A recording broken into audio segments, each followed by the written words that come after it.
इसको आप कन्वर्ट कर लेंगे MR में तो L10 मिल जाएगा। P आपका वो टेबल को अगर आप फॉर्म करेंगे उससे मिलेगा और उसके बाद आपको C मिल जाएगा। लेकिन यहाँ पर आपको बियरिंग सेलेक्ट करना है, तो जो भी आपको C मिलेगा उससे हम नेक्स्ट हायर वैल्यू C की लेके हम उस बेयरिंग के नंबर को सेलेक्ट करेंगे और उसके बाद अपने डिज़ाइन को चेक करेंगे by finding the exact value of x and y factors. यहाँ पर मैं फिर से x और y फैक्टर्स इसलिए बोल रहा हूँ क्योंकि आपको रेडियल लोड और एक्सियल लोड दोनों दिया हुआ है। तो अगर इसको हम सॉल्व करें तो आप देखेंगे सबसे पहले आपका साइकिल का नंबर है जिसमें आपको दिया हुआ है 4 साइकिल्स, है ना। इसके बाद आपका रेडियल लोड है जो दिया हुआ है आपको 3500, 1750, 4400 और लास्ट 2200। एक्सियल लोड इस केस में आपको देखेंगे सब सेम मिलेगा आपको। एक्सियल लोड कॉमन है चारों साइकिल्स में 1750।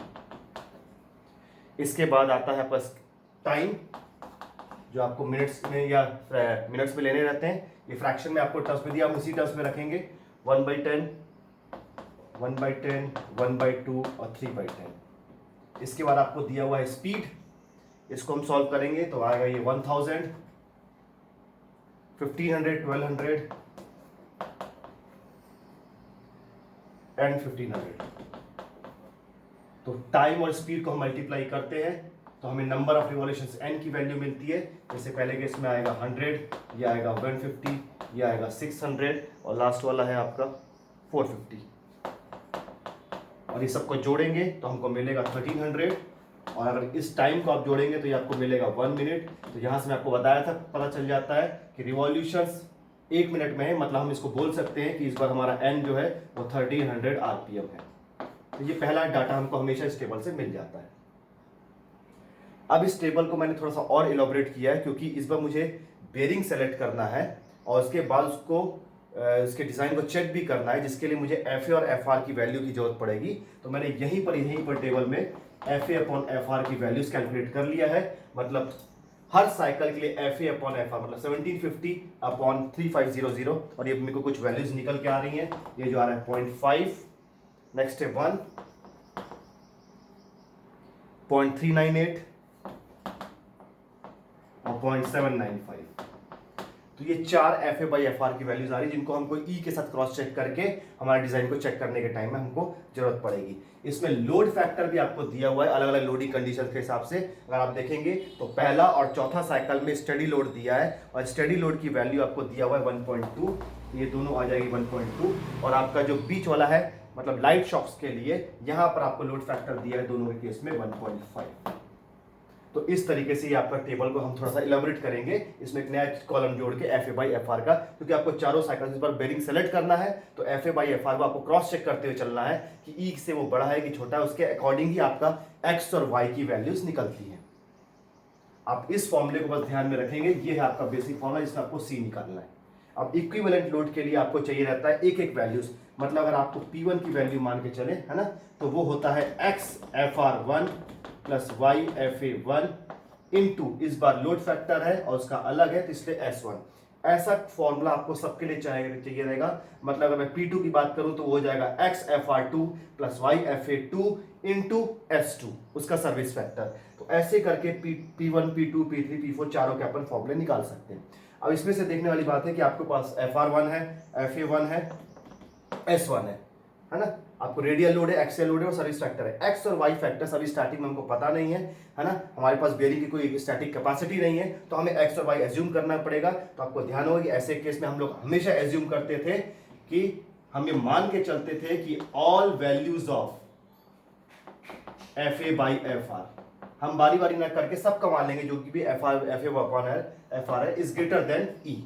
हम ये मान लेंगे कि all values of F and F R is greater then E, for which x की वैल्यू हो जाती है 0.56 एंड लेट अपन लेके चलते हैं y इक्वल्स टू 1.5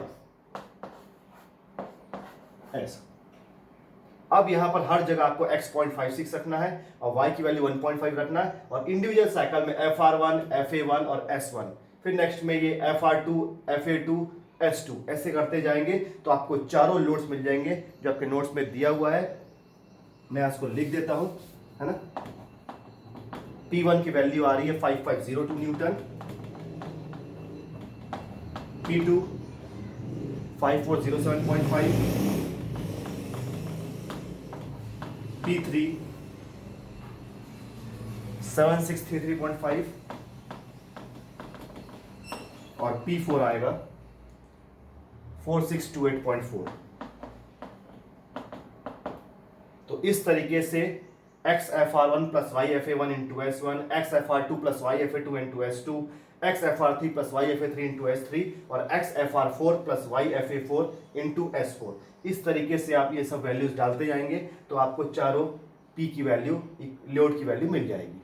अब इसी को आपको इक्विवेलेंट लोड में कन्वर्ट करना है, वो क्यूब रूट वाला जो इक्वेशन मैंने लास्ट लेक्चर में बताया था उसी को यूज करते हुए, that is n1 p1 cube plus n2 p2 cube plus n3 p3 cube plus n4 p4 cube upon n1 plus n2 plus n3 plus n4 that is 1300, और ये पूरा रहेगा क्यू रूट में। इसको सॉल्व करेंगे तो आपका इक्विवेलेंट लोड आएगा 6468.67। तो यहां पर आपका पहला स्टेप खत्म हो जाता है जिसमें आपको इक्विवेलेंट लोड मिल जाता है। अब इसी इक्विवेलेंट लोड के बेसिस पे हम अपना बेयरिंग को अब सेलेक्ट करेंगे। यहाँ पर हमको P की वैल्यू मिल गई है, आप डाटा से देख लेंगे कि इसमें जो LH की आवर्स का जो वैल्यू दिया हुआ है 20,000 आवर्स, इसको आप कन्वर्ट करेंगे L10 में, जो एक सिंपल सा फॉर्मूला लास्ट लेक्चर में मैंने बताया था उसको यूज करते हुए, तो आपका ये आ जाएगा 1560 MR। अब आपके पास P है और आपके पास L10 है, तो यहां से आपको C की आपके बेयरिंग एक डायनेमिक कैपेसिटी की वैल्यू मिल के आएगी 75022.21, मतलब 75,000 से ऊपर होनी चाहिए जो भी आप बेयरिंग सेलेक्ट करेंगे। अब यहां पर आपको बेयरिंग सेलेक्ट करना है इस C की वैल्यू को देख के, तो नेक्स्ट स्टेप बन जाएगा चेकिंग द डिजाइन, जिसमें हम बेयरिंग को सेलेक्ट करेंगे, है ना।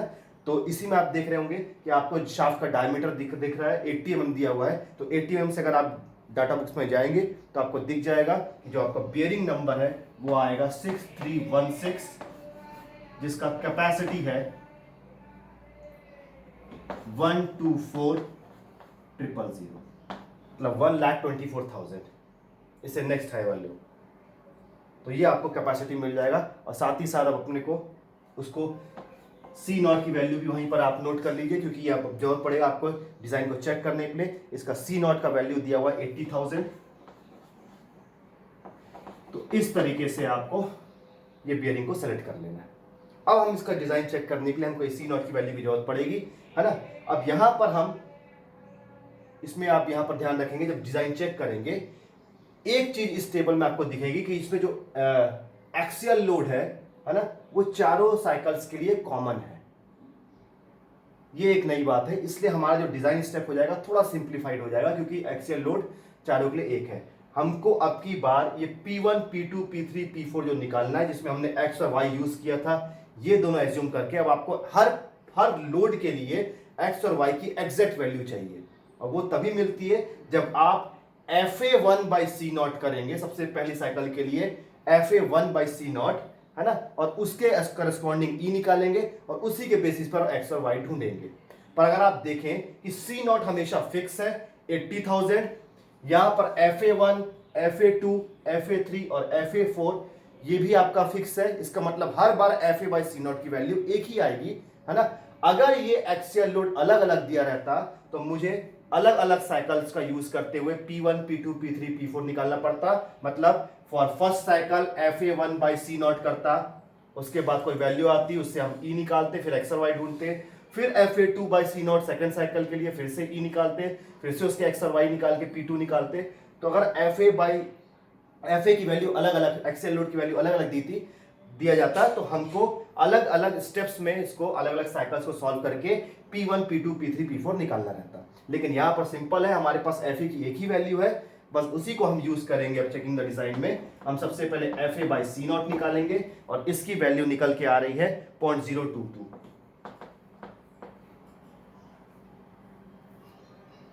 तो FA बाई C0 आपका आ रहा है 0.022। तो इसके करस्पॉन्डिंग आप देखेंगे कि अब उस टेबल पे जाएंगे 15.6 में, है ना। तो यहां देखेंगे कि FA बाई C0 आ रहा है 0.022। अगर आप FA बाई C0 के कॉलम में जाएंगे पेज 15.6 में तो आपको दिखेगा सबसे टॉप वाला मतलब सबसे मिनिमम वैल्यू भी 0.025 है। इसका मतलब आपको ये ध्यान रखना है कि जो FA बाई C0 है वो 0.025 के भी ऊपर है और उसके करस्पॉन्डिंग आप E की अगर वैल्यू लें, है ना, तो आप देखिएगा इसको अप्रोक्सीमेटली 0.025 के अगर आसपास माने तो आपको E की वैल्यू 0.22 आप लिख सकते हैं। हम यहाँ पर एक इंटरपोलेशन हमेशा बचाते हैं क्योंकि E की वैल्यू सिर्फ कंपेयर करने के लिए आपको जरूरत पड़ेगी, इसलिए FA बाई C0 को मैं 0.025 के अप्रोक्सीमेटली मान रहा हूँ, जिसमें करस्पॉन्डिंग E की वैल्यू आपको दिख रही है 0.22। अब हमको निकालना है, आपको क्रॉस चेक करना है कि FA बाई FR की वैल्यू क्या है सारे लोड्स के लिए। तो हमारे पास एक E की वैल्यू आ गई। ध्यान रखेंगे यहाँ पर हमारे पास एक ही एक्सेल लोड है, इसलिए हमने चारों साइकिल का हम एक साथ कर रहे हैं, जिसका चारों साइकिल का E की वैल्यू आएगी 0.2। अब आपको FA बाई FR के साथ ही इन टेबल की वैल्यू के साथ ही इस E को चेक करना है। तो आप ध्यान देंगे ये है 0.5 जो कि इससे बड़ा है, 1 भी इससे बड़ा है, 0.398 भी बड़ा है, 0.795 भी बड़ा है। ये चारों वैल्यूज ई से बड़े हैं, मतलब हमने जो एज्यूम किया था तो उसी को हमको लिखना पड़ेगा कि we can observe that FA by FR all values of FA by FR is greater than E। मतलब हमारा जो एजम्पशन था कि FA बाई FR E से बड़ा होगा वो हमारा सही निकला। इसका मतलब X की वैल्यू तो आपको 0.56 ही रखनी है, लेकिन Y की वैल्यू के लिए आपको इंटरपोलेट करना पड़ेगा। अब यहां से थोड़ा सा आपको हो सकता है कि दिक्कत हो इंटरपोलेट में, क्योंकि आप देखेंगे कि Y की वैल्यू 2 से स्टार्ट हो रही है ऊपर से मैक्सिमम वैल्यू और मिनिमम वैल्यू 1 दिख रही है, और आपका FA बाई C0 0.025 के भी ऊपर आया है। इसका मतलब आपका जो कैपिटल Y है वो 2 से ज्यादा ही आएगा। तो इसको सॉल्व करने के लिए हम बैकवर्ड इंटरपोलेशन का ही कॉन्सेप्ट लगाएंगे, जिसमें आपको अपनी पहली दो वैल्यूज को लेते हुए ही आपको इंटरपोलेट करना है, तो ऑटोमेटिकली आपका वैल्यू निकल जाएगा। जैसे कि मैं लिखूंगा FA बाई C0 0.025 पे मेरे को कैपिटल Y की वैल्यू मिल रही है 2, वैसे इसका नेक्स्ट वैल्यू है FA बाई C0 0.04 पे मेरे को कैपिटल Y की मिल रही है 1.8। तो मुझे चाहिए कि FA बाई C0 जो कि इससे ऊपर है 0.022 पे आपको Y की वैल्यू क्या मिलेगी। तो इस तरीके से आपको अपना सेम इक्वेशन वैसा ही जमाना है, इसमें कोई चेंज नहीं है। आपको वैल्यूज मिलेगी, आपको देखना है आपको ये वैल्यूज 2 से ज्यादा ही मिलेगी। ये तो हम लोग की वैल्यूज हमेशा 2 के बीच में आती थी, क्योंकि आपको जो वैल्यू निकालना है वो 0.25 से ऊपर है, तो Y भी 2 से ज्यादा ही मिलेगा। आपको कुछ नहीं करना, आपको सिर्फ अपना वो जो फॉर्मूला है उसी को लगाना है, जिसमें आप इसको लेते थे x1, इसको लेते थे x2, इसको लेते थे x, वैसे ही आपका ये रहता था y1, ये रहता था y2 और ये निकलेगा y। अगर इंटरपोलेशन का सेम फॉर्मूला आप फॉलो करेंगे तो जो कैपिटल Y की वैल्यू है, जो स्मॉल y भी रहेगा, है ना, उसकी वैल्यू आपकी निकल के आती है 2.04। तो ये आपका x बनेगा और ये आपका बनेगा y। अब इसके करस्पॉन्डिंग आपको P1, P2, P3 और P4 मिलेगा। हमने पिछली बार जब एज्यूम किया था तो y 1.5 लिया था, तो ये सारे लोड्स मिले थे। अब हमारा y का वैल्यू बढ़ गया है, x तो सेम है, तो हमारे थोड़े लोड्स भी बढ़ जाएंगे। तो ये P1 आ रहा है आपका 6636, 6825, 9051 और 5762.4। तो इस तरीके से आपका ये लोड्स बढ़ गए हैं, यहां पर दिख रहा है ना। ये जितने भी लोड्स थे P1, P2, P3 थोड़े थोड़े बढ़ गए। इसका मतलब अगर ये लोड बढ़ गया है तो इक्विवेलेंट लोड PE, फिर से क्यूब रूट वाला इक्वेशन लगाएंगे, वो भी बढ़ जाएगा। तो वो निकल के आ रहा है 7761.77। अब इसी PE को आपको यहां पर रखना है और फिर से अल्टरन डालना है, तो आपको अब की बार आपका बियरिंग का एग्जैक्ट डायनामिक कैपेसिटी मिल के आएगा 90,019.3।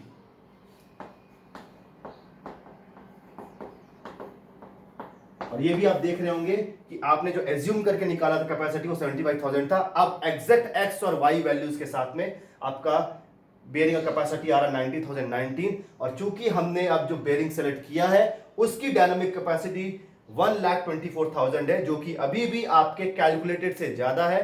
तो आपको लिखना पड़ेगा कि since C of bearing that is 1,24,000 is greater than C of C calculated that is 19,019.3, hence the selected bearing number 6316 is suitable for our application. तो इस तरीके से इसको सॉल्व करते हैं हम लोग, है ना। तो ये आपका हो जाता है खत्म यहां पर।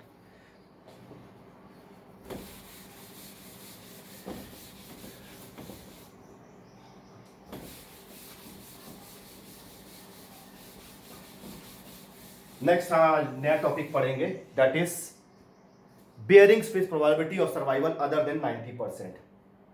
इसका मतलब है कि अगर कोई बेयरिंग को 90% से ज़्यादा, है ना, आपका प्रोबेबिलिटी ऑफ सर्वाइवल दिया रहेगा तो उसकी लाइफ साइकिल क्या निकलेगी, है ना।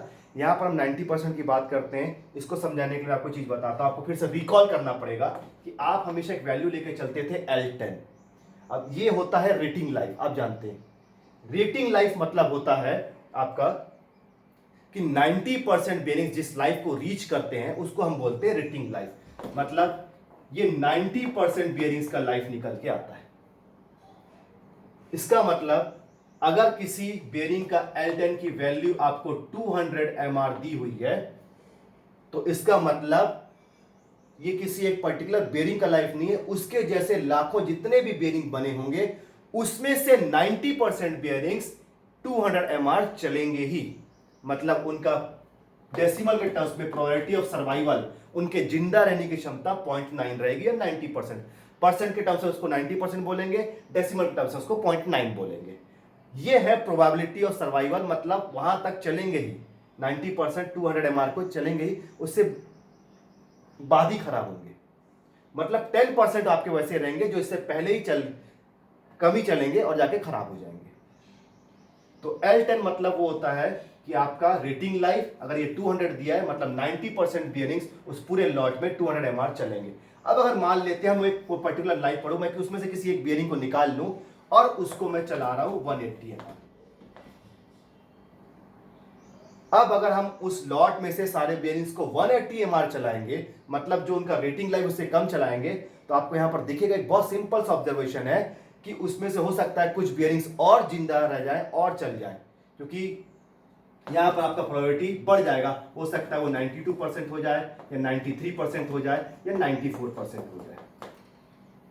रेटिंग लाइफ से आप अगर कम चलाएंगे, क्योंकि रेटिंग लाइफ 90% बेयरिंग्स का प्रोबेबिलिटी दिखाता है, और अगर आप रेटिंग लाइफ से और कम चलाएंगे तो सीधी सी बात है आपका जो प्रोबेबिलिटी ऑफ सर्वाइवल उस बेयरिंग का है वो 90% से बढ़ जाएगा, है ना। वो कुछ भी वैल्यू हो सकती है और ये वैल्यू निकलती है एक इक्वेशन में पुटअप करने से जो आपके डाटा बुक में दिया हुआ है। और उसका जस्ट रिवर्स है कि अगर उन बेयरिंग्स को मैं ज्यादा चलाऊंगा तो अपने आप उनके जिंदा रहने की क्षमता कम होते जाएगी।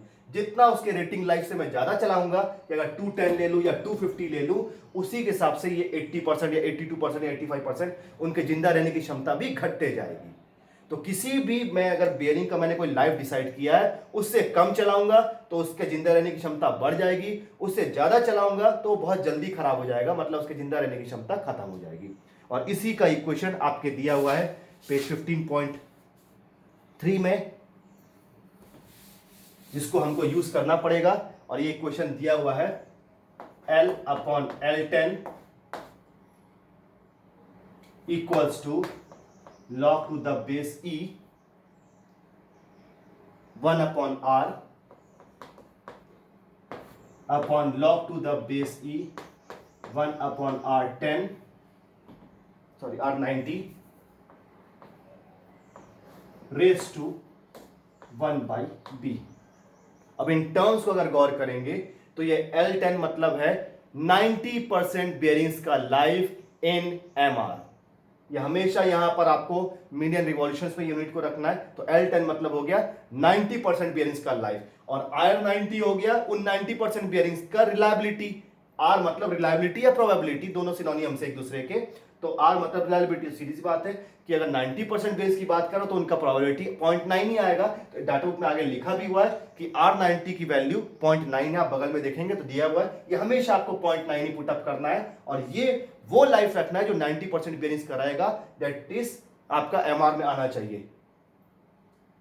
एल वो लाइफ है जिसपे आप रिक्वायर्ड है। अब वो आप 90% से कम चला रहे हो कि 90% ज्यादा चला रहे हो, ये क्वेश्चन में पूछा रहेगा, ये आपको निकालना रहेगा कि अदर देन 19% कोई लाइफ चाहते हो तो ये उसके करस्पॉन्डिंग उसका रिलायबिलिटी या प्रोबेबिलिटी क्या रहेगा, दैट इज आर। अब आपको मैक्सिमम क्वेश्चन में या तो आर निकालना पड़ सकता है या एल या L10, पर ये आपको ध्यान रखना है ये 90% बेरिंग्स का लाइफ है, ये 90% का प्रोबेबिलिटी है। वैसे ये अदर देन 90% का लाइफ है, ये अदर देन 90% आपकी प्रोबेबिलिटी निकल के आएगी। और यहां पर बी एक फैक्टर है जो हमेशा आपका एक कांस्टेंट रहता है, ये नेक्स्ट में दिया हुआ है, ये हमेशा यहां पर बगल में देखेंगे 1.17 ही रहेगा, तो इसको आप हमेशा 1.17 ही लेके चलेंगे। तो इस फॉर्मूले को यूज करते हुए आपको सॉल्व करना है। इसी के बेसिस पे आप देखेंगे आपका पहला क्वेश्चन है ना, एग्जांपल 15.15 दिख रहा है, ए सिंगल और deep groove ball bearing is subject to a radial load of 8 kilo newton. यहां पर आपको एफआर की वैल्यू दिया हुआ है 8000 न्यूटन और एफए की वैल्यू आपको दिया हुआ है 3000 न्यूटन। आगे the values of x is 0.56 and y is 1.5। आपको x फैक्टर और y फैक्टर की वैल्यूज भी दे दी है, 0.56 और y की वैल्यू है 1.5। The shaft rotates at 1200 rpm, यहां पर स्पीड है। The diameter of shaft is 75 mm and bearing number 6315 is selected. आपको डायमीटर दिया है 75 mm और यहां पर बेयरिंग सेलेक्ट हो गया है जिसका नंबर है 6315 और इसके अकॉर्डिंग इसका डायनामिक कैपेसिटी भी आपको मिल गया है जो कि आ रहा है 1,20,000।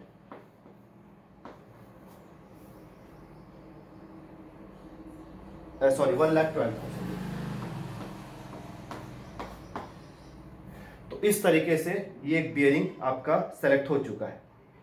अब इसमें पूछ रहा है पहली चीज, find the life of bearings with 90% reliability. ये दो पार्ट में पूछा हुआ है। सबसे पहले पूछ रहा है कि अगर ये बेयरिंग्स को हम 90% रिलायबिलिटी के हिसाब से देखें तो इसकी लाइफ क्या होगी। अब आपको मालूम है यहां पर पहली टर्म पूछ रहा है लाइफ फॉर 90% बेयरिंग्स।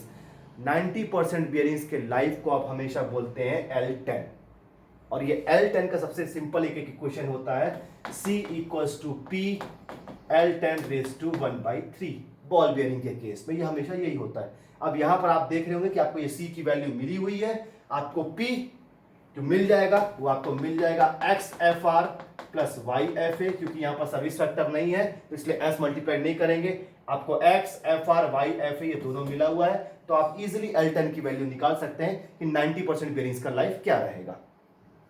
तो इसी को आगे सॉल्व किया हुआ है। तो ये P की वैल्यू मिली है आपको 8980 और इसको अगर C और P की वैल्यू डालेंगे तो आपका L10 आ रहा है MR में, वो आ रहा है 1940.1 MR। और क्वेश्चन में कभी भी आपको लाइफ निकालने बोला जाए तो लाइफ आप हमेशा आवर्स में बताएंगे। बताया था इक्वेशन में भी यूज होते हैं मिलियन रिवॉल्यूशन के टर्म्स में, लेकिन अगर आपको निकालना पड़े तो आपको हमेशा उसको आवर्स में ही निकालना है। तो फिर से आप आरपीएम को यूज करेंगे, आपके पास L10 है MR में और इसको आप आवर्स में कैलकुलेट करेंगे एक सिंपल इक्वेशन से, तो आपका ये आ जाएगा 26945.83 आवर्स। मतलब अप्रोक्सीमेटली 27,000 आवर्स के आसपास ये आपको लाइफ आ जाएगी। सेकंड केस में पूछ रहा है find the reliability for 20,000 hours life. अगर मैं उन बियरिंग्स को 20,000 आवर्स चलाता हूं तो इनकी रिलायबिलिटी क्या होगी। अब इसको सॉल्व करने से पहले आप इसको देख लीजिए कि अगर मैं 90% बियरिंग्स का लाइफ निकाल रहा हूं, मतलब सारे बियरिंग्स को अगर मैं 27,000 के आसपास चलाऊं, 27,000 आवर्स के आसपास चलाऊं तो 90% बियरिंग्स जिंदा रहते हैं। तो नेक्स्ट आपको पार्ट में पूछ रहा है कि अगर हम इन बियरिंग्स को 20,000 आवर्स चलाएंगे, मतलब आपका कम चलाएंगे तो आपकी प्रोबेबिलिटी सीधी सी बात है बढ़ जाएगी, है ना। तो उसी चीज को आपको यूज करना है इस इक्वेशन से। अब की बार आपको L10 आपको मिल चुका है MR में, जो ये आ गया है वैल्यू, R90 आपका 0.9 रहता है। तो आपको पूछा हुआ है कि फाइंड द रिलायबिलिटी, मतलब इस R की वैल्यू आपको निकालना है करस्पॉन्डिंग एल के लिए, और ये एल आपको पूछा हुआ है जो दिया है 20,000 आवर्स लाइफ। तो सबसे पहले आप एल को आप कन्वर्ट कर लेंगे एमआर में, तो 20,000 को आप एमआर में कन्वर्ट करेंगे तो ये आता है 1440 एमआर। अब इसके बाद आप रखेंगे 1440 डिवाइड बाई 1940.1, है ना, उसको अगर आप इधर ले आए तो ये हो जाएगा 1.17 equals to log to the base e 1 upon R upon log to the base e 1 upon 0.9। अगर इसको आप सॉल्व करेंगे तो आपका आर का वैल्यू आ जाएगा रिलायबिलिटी 0.9284, मतलब परसेंट के टर्म्स में इसको आपको लिखना रहता है हमेशा, ये आएगा 92.84%। तो आप यहां पर देख रहे होंगे कि 27,000 से अगर मैं चला रहा था आवर्स, है ना, बियरिंग को, तो 90% बियरिंग जिंदा रह रहे थे, और अगर कम चलाऊं मतलब 20,000 आवर्स चलाऊं तो अपने आप उनके जिंदा रहने की क्षमता बढ़ जाती है, मतलब रिलायबिलिटी वैल्यू 90% से ज्यादा आती है, और इस केस में आ रही है 92.84%। इसी तरीके से आपको एक नेक्स्ट न्यूमेरिकल दिखेगा जो 15.16 है। इसको अगर आप देखेंगे तो इसमें दिया जाए जो डाटा वो लिखा है ball bearing subjected to a radial load of 5 kilo newton. अब यहां पर आपको रेडियल लोड दिया हुआ है जो है 5000, is expected to a life of 8,000 hours, है ना। अब उसकी एक पर्टिकुलर लाइफ दिया है, ध्यान रखेंगे यहां कहीं भी क्वेश्चन में लिखा नहीं कि लाइफ 90% बेरिंग्स की लाइफ है, नहीं तो मैं इसको L10 लिखता, ये सिर्फ एक लाइफ दिया हुआ है आपको, लाइफ ऑफ 8,000 आवर्स, लेकिन ये दिया हुआ है आपको आवर्स में, इसको आपको एमआर में चेंज करना पड़ेगा, इसलिए मैं इसको एलएस लिख देता हूं, ये आवर्स में आपको दिया हुआ है ना। At 1450 RPM, N equals to है 1450 आरपीएम, और इसके बाद आपको दिया है विथ ए रिलायबिलिटी ऑफ 99%, मतलब आर की वैल्यू आपको 0.99 दिया है, मतलब अगर उन बेरिंग्स को आप 8,000 आवर्स चलाओगे, जिसको आपको बाद में कन्वर्ट करना है एमआर में, तो उनका रिलायबिलिटी आएगा 0.99, है ना। अब आपको नेक्स्ट पूछा है calculate the dynamic load capacity of the bearing so that it can be selected for manufacturers catalogue based on the reliability of 90%। मतलब आपको कैपेसिटी की वैल्यू निकालनी है, और आपको सिंपल सा चीज मालूम है कि कैपेसिटी की वैल्यू होती है P L10 रेज़ टू 1/3। अगर आपको कैपेसिटी निकालनी है तो आपको दो टर्म्स आपको पता करने पड़ेंगे, एक है इक्विवेलेंट लोड और दूसरा है L10। L10 मतलब 90% बेरिंग्स का लाइफ। यहां पर क्वेश्चन में आपको एक अदर देन 90% लाइफ दिया हुआ है, कहीं नहीं लिखा है कि 90% का लाइफ है, तो मतलब आपको 90% का लाइफ सबसे पहले निकालना पड़ेगा, वो इजीली निकल जाएगा। आपको अब की बार ये इक्वेशन को पहले यूज करना पड़ेगा। आपको ये इक्वेशन के लिए आप सबसे पहले आप अपना जो लाइफ 8,000 आवर्स दिया है उसको आप एमआर में चेंज करेंगे, तो ये एमआर में चेंज करने के बाद आता है आपका 696 एमआर, और इसी को आपको पुट करना है कि 696 अपॉन ये L10 आपको निकालना है आपकी बार इस इक्वेशन से, जिसमें आपको दिया है log to the base e 1 upon उस पे रिलायबिलिटी। अगर आप 8,000 आवर्स मतलब 696 एमआर चलाते हैं तो उस पर रिलायबिलिटी आपको मिली हुई है 0.99 upon log to the base e 1 upon 0.9, है ना, रेज टू 1 अपॉन 1.17। आपको इसको सॉल्व करके सबसे पहले 90% बेरिंग्स का लाइफ निकालना है, तो ये L10 की वैल्यू आपकी निकल के आ रही है 5185.96।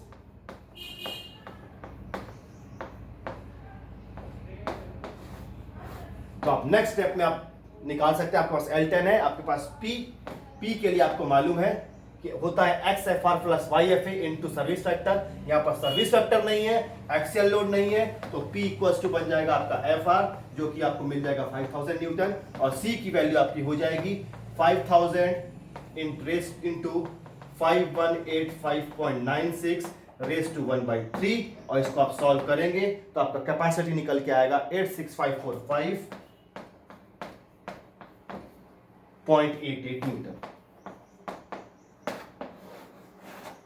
तो ये जस्ट पहले कोई न्यूमेरिकल का रिवर्स है, जिसमें आपने पहले ये इक्वेशन यूज किया था, इससे पहले उसके बाद इसको यूज किया था, पर इस इक्वेशन में आपको पहले ये है और फिर इसके बाद ये यूज करना है। बस आपको लाइफ को देखते वक्त ध्यान रखना है कि इससे पहले आपने जितने भी न्यूमेरिकल्स किए हैं उसमें जो लाइफ लिख के आता था कि the life for 90% bearings is this much hours या दिस मच एमआर, इसका मतलब कहीं भी 90% बेयरिंग्स का लाइफ बोलता है वो हमेशा L10 ही बनता है। और सिर्फ अगर लाइफ लिख के आएगा कि the life of bearing is 8,000 hours या 100 एमआर, तो ध्यान रखेंगे वो सिर्फ और सिर्फ L ही होगा, वो L10 कभी नहीं होगा।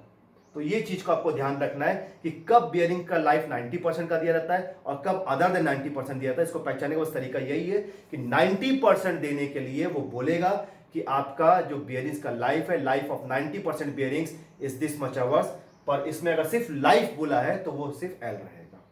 तो इस तरीके से हम लोग दो न्यूमेरिकल्स देख लें इससे रिलेटेड। आगे और भी न्यूमेरिकल्स नेक्स्ट लेक्चर में हम कंटिन्यू करेंगे। आज के लिए इतना ही, थैंक यू।